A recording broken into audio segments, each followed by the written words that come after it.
because he's got a 4-point deficit to make up, and 60 minutes of 3+1 is what we have now. And a bishop's opening, something new. Very nice.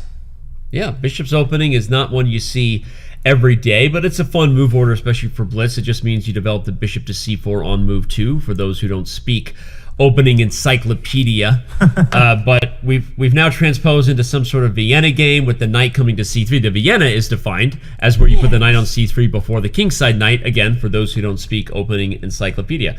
But now, guess what? In the end, it doesn't matter because we've completely transposed to a 4 knights, Danya. Gosh. And that's the thing. That's the thing about the bishop's opening. It's like Newark Airport or Frankfurt Airport, as I like to say on my stream. It's like, how often do you go there in order to remain in Frankfurt or Newark?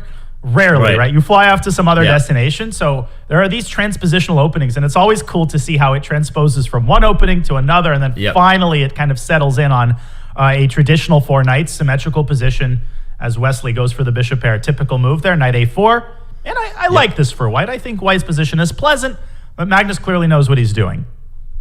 And I'm going to call that out because you said Wesley needed to get up on the clock and set the tone. Right now he's down on the clock. Magnus seems to know what he's doing. Of course, it's very early. It's literally, 45 seconds into game 1, so we're not going to overthink it. But Wesley played an interesting move order, but he needs to show it. He needs to prove and get an advantage as we get to the middle game. And we're probably going to see Magnus deploying his light squared bishop to e6 and posing Wesley with another decision. Okay, rook e8 to start. And when will Wesley take on b6? That's a big question. I wouldn't procrastinate too long, but the player's kind of just making these standard Italian-esque moves. And there's our answer, bishop b5 by Wesley. He doesn't take on c6. Trade. Going to take on c6 and double the pawns the old-fashioned way. If you play a6, I'll take here and double the pawns that way, probably before saving the bishop, I would imagine, although maybe not. Okay, maybe you'll actually just take here and not take the bit.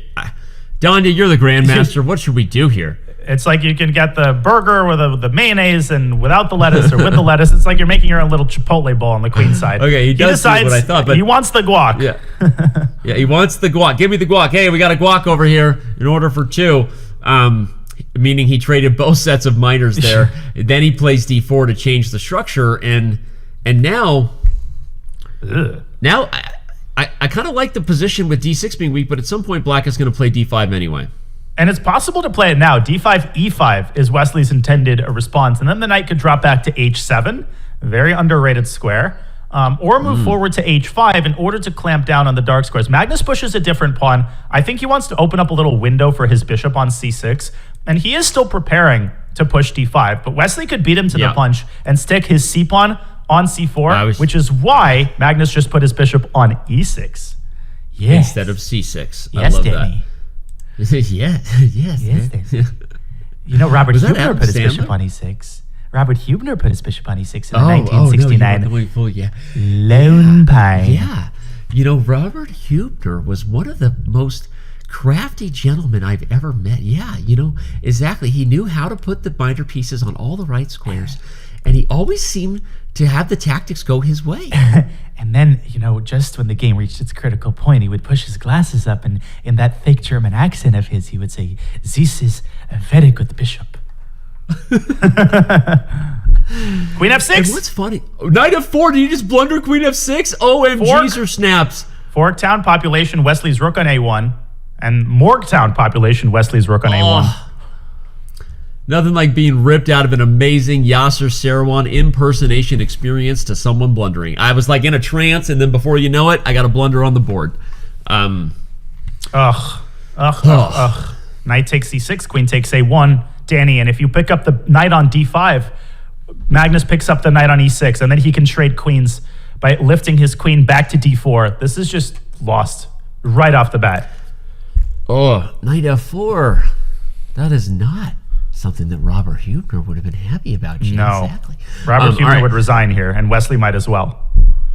Yeah, it is a fork.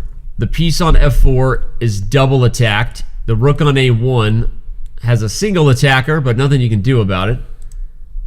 And that is what happens when you put your pieces on loose squares in the open board. Wesley scratching his head, frustrated with his play right now, as we can understand. That is unfortunate. Man. And I said it at the start, Danny. I mean, of all the ways that you can lose to Magnus as Wesley resigns, that's it.